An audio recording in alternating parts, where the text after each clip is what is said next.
Start. सभापति महोदय, हमारे देश में गृह मंत्रालय और गृह मंत्री का कितना महत्व है, इसका अनुमान इसी से लगाया जा सकता है कि स्वतंत्र भारत में गृह मंत्रालय का भार सरदार पटेल ने स्वयं अपने कंधों पर लिया। सरदार पटेल का उत्साह, उनका साहस और उनकी बुद्धि तीनों ही हमारे गृह मंत्रालय के लिए आदर्श का काम कर सकती हैं, परंतु दुर्भाग्य से सरदार के पश्चात इन तीनों बातों में कुछ कमी आती हुई दिखाई देती है। उदाहरण के लिए एक ही बात मैं कहना चाहता हूँ।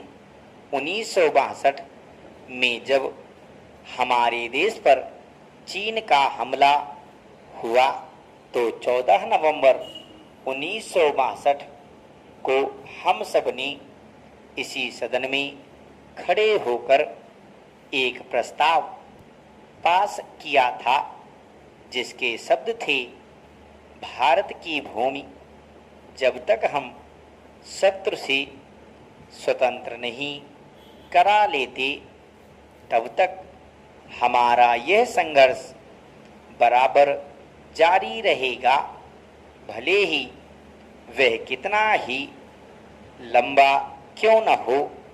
लेकिन कुछ दिन बाद आगे चलकर हमने राष्ट्रीय एकता सप्ताह या दिवस मनाना शुरू किया, तो हमने उस प्रतिज्ञा को कुछ दूसरे शब्दों में बदल दिया।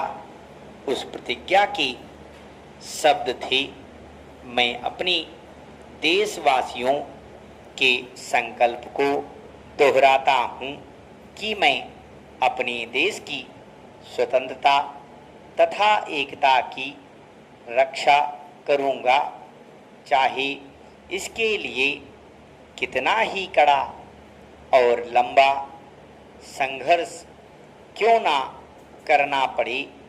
मैं राष्ट्रीय एकता तथा बल के लिए तन मन से काम करने की शपथ लेता हूँ।